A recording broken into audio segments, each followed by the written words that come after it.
हमारे मेडल और भी ज्यादा आ सकते थे।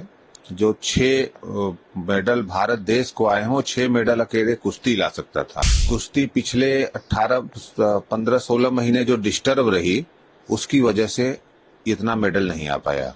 होपफुल रहिए, फैसला अपने पक्ष में ही आएगा। वो किसी का व्यक्तिगत मेडल नहीं है, वो तो भारत देश का मेडल है। जब भी कभी भी गिना जाता है कि ओलंपिक में भारत कितना मेडल पाया, किस वजन में खिलाड़ी खेलेगा, यह उसका स्वतंत्र का निर्णय होता है। खिलाड़ी की ये जिम्मेदारी है कि जिस वजन में वो खेल रहा है, उस वजन में अपना वेट वो कांस्टेंट रखे। अगर उनके साथ जानबूझकर ये किया जाता तो उन्होंने जो फिजियो मांगा उनको दिया गया, जो स्पार्किंग पार्टनर मांगा वो दिया गया, जो डॉक्टर मांगा वो डॉक्टर उनको दिया गया। किसी के साथ दुर्भावना से कोई काम नहीं किया गया है। और कुश्ती में वही लोग ट्रोलिंग कर रहे हैं, वही कुछ तथाकथित नेता बयान दे रहे हैं जिनको कुश्ती के बारे में ABCD बाकी जानकारी नहीं है। भारत के खिलाड़ियों ने इस बार के ओलंपिक में शानदार प्रदर्शन किया है। हालांकि मेडल की संख्या को देखकर लोगों का कहना है कि भारत के खिलाड़ी और भी अच्छा प्रदर्शन कर सकते थे। अब मेडल की संख्या को लेकर विवाद गहराता हुआ नजर आ रहा है। WFI चीफ ने अपने बयान में पहलवानों का जिक्र करते हुए कहा कि भारत और भी ज्यादा मेडल ला सकता था। आइए सुनते हैं उन्होंने अपने बयान में क्या कुछ कहा है। पहले तो मैं भारत देश की जनता को, 140 करोड़ जनता को कुश्ती संघ की तरफ से बधाई देता हूं कि पिछले 4 ओलंपिक से लगातार जो क्रम बना हुआ था मेडल लाने का, इस बार भी वह मेडल आया। परंतु हमारे मेडल और भी ज्यादा आ सकते थे। जो 6 मेडल भारत देश को आए हैं, वो 6 मेडल अकेले कुश्ती ला सकता था। लेकिन कुश्ती पिछले 18, 15, 16 महीने जो डिस्टर्ब रही, उसकी वजह से इतना मेडल नहीं आ पाया।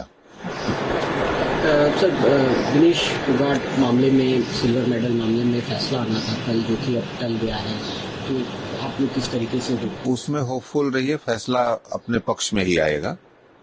तो कुछ कारण से उन्होंने डेट बढ़ा दिया। कारण क्या दिया, नहीं किस कारण से बढ़ाया है ये नहीं बताया, लेकिन लगातार फिर डेट 16 तारीख का कर दिया है। सर, भारतीय कुश्ती संघ इस मामले में क्या सोचता है, जो सिल्वर मेडल को लेकर एक ट्रोलिंग और एक इश्यूज जो है उसको लेकर भारतीय कुश्ती संघ क्या चाहता है या क्या नहीं? भारतीय कुश्ती संघ तो चाहता है कि वो किसी का व्यक्तिगत मेडल नहीं है, वो तो भारत देश का मेडल है। जब भी कभी भी गिना जाता है कि ओलंपिक में भारत कितना मेडल पाया, तो भारतीय कुश्ती संघ भी चाह रहा है कि वो मेडल मिले। बाकी जो कंट्रोवर्सी हुई उसमें भारतीय कुश्ती संघ नहीं जाना चाहता है। 53 किलो दिनेश फोगाट को 53 किलो में खेलना चाहिए था, लेकिन उन्होंने खेला 50 में। इसको लेकर भी बहुत सारी बातें। खेलना किस वजन में खिलाड़ी खेलेगा, यह उसका स्वतंत्र का निर्णय होता है। लेकिन निर्णय लेने से केवल नहीं होता है, खिलाड़ी की यह जिम्मेदारी है कि जिस वजन में वो खेल रहा है, उस वजन में अपना वेट वो कांस्टेंट रखे। बार बार वजन घटाना खिलाड़ी के शारीरिक स्वास्थ्य पर भी नुकसान करता है। वजन घटाने से उसके लीवर, किडनी सब पे असर पड़ता है।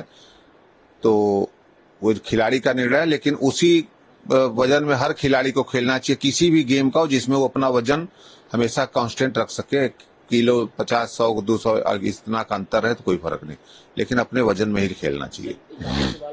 जिस तरीके को लेकर जब ये मैच पेरिस ओलंपिक चल रहा था, तब एक ट्रोलिंग चल रहा था कि जिस तरीके से दिनेश फोगाट प्रदर्शन में शामिल नहीं, इस चीजों को लेकर उनके साथ ऐसा किया जा रहा है, एकदम रचनात्मक, मतलब जानबूझ के ऐसा उनके साथ किया जा रहा है। अगर उनके साथ जानबूझकर ये किया जाता तो उन्होंने जो फिजियो मांगा उनको दिया गया, जो स्पार्किंग पार्टनर मांगा वो दिया गया, जो डॉक्टर मांगा वो डॉक्टर उनको दिया गया, जो फैसिलिटी उन्होंने मांगी, उन्होंने कहा कि मैं हंगरी में ट्रेनिंग करूंगी, वहां हंगरी उनको भेजा गया। उनको विदेशी कोच के लिए, जिस पर्टिकुलर कोच के लिए कहा उसको दिया गया। अगर इस तरह की कोई किसी के साथ दुर्भावना से कोई काम नहीं किया गया है। और कुश्ती में वही लोग ट्रोलिंग कर रहे हैं, वही कुछ तथाकथित नेता बयान दे रहे हैं जिनको कुश्ती के बारे में ABCD बाकी जानकारी नहीं है। पहले वो जानकारी दुरुस्त कर लें कि कुश्ती की क्या होता है, क्या उसमें नियम है, कैसे वजन होता है, क्या सारी कुछ की जानकारी कर लें, कैसे कुश्ती UWW के कुश्ती का नियम लेकर के पढ़ लें। उसके बाद बैठ करके टीवी पे बयान दें या कहीं भी बयान दें। बयान जारी कर देना बहुत आसान होता है, लेकिन बिना नियमों को जाने ऐसा बयान नहीं देना चाहिए।